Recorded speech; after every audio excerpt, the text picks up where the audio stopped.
જો ગાઈઝ હવે આપણે ભાખરીનો લોટ બાંધીશું ગાઈઝ.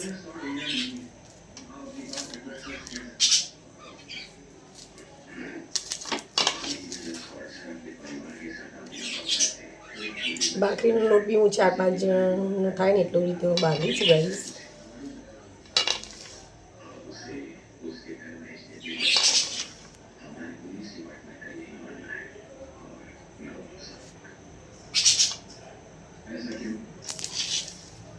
ખરેખર ગાઈઝ હમણાં તો તમે જો પહેલાંના જમાનામાં કેવું હતું કે પહેલાંના જમાનામાં એક માણસ કમાવા બહાર નીકળે અને 6 થી 7 મેમ્બર ઘરે બેસીને ખાતા હતા.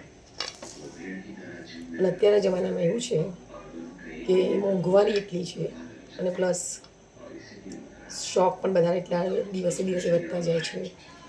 પહેલાં અત્યારે તો જેટલા મેમ્બરો એટલા મતલબ કમાવા માટે બહાર નીકળી જવાય. ખાલી છોકરાઓને નાનાઓને છોડીને એટલી મોંઘવારી છે ગાઈસ.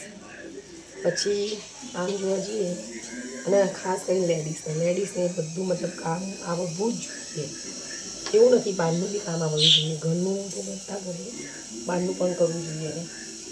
એના પગ ઉપર ઊભી રહેવી હોવી જોઈએ. કંઈકનું કંઈક કરે. અત્યારની લેડીઝને ખરેખર કેમ કે એમના શોખ પણ એટલા હોય, ઘરમાંથી બધું ચલો હસબન્ડ આપતા પણ હોય એમના શોખ પૂરા કરવા માટે. અને લેડીઝની જરૂરિયાત એટલી હોય છે ને કંઈકનું કંઈક લેવું જોઈએ તો કોની જોડે હાથ લાંબો કરવાનો. એના કરતી બેટર છે ગાઈસ. હું પોતે જે અનુભવું છું એ હું કહું છું ગાઈસ. એવાનો મતલબ એમ થાય છે કે કોઈ પર ડિપેન્ડ નહીં રહેવાનું ગાઈસ.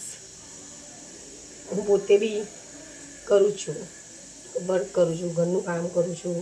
ઘરમાં મારી કંઈ મેડ નથી, હું કંઈ કોઈ મેડ રાખી નથી.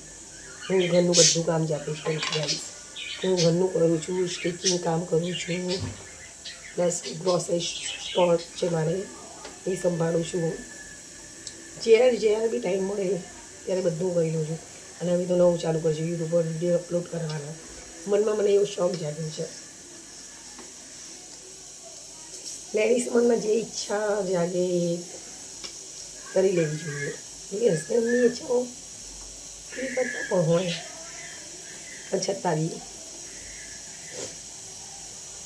આ તો મારા વિચારો છે હો ગાઈસ. તમારે જે કરવું હોય તમે કરી શકો છો. હું પોતે જે અનુભવું છું એ હું તમે મારી સ્ટોરી કહું છું. કેમ કે તમે બી મારા ફ્રેન્ડ્સ છો ગાઈસ. હવે તો હું મારી કોઈ બી દિલની વાત તમને કરી શકું છું ગાઈસ. અને મારો વિડીયો તમને કેવો લાગે છે ગાઈસ? સારું લાગતું હોય તો લાઈક, શેર અને સબસ્ક્રાઈબ કરજો. Okay, by.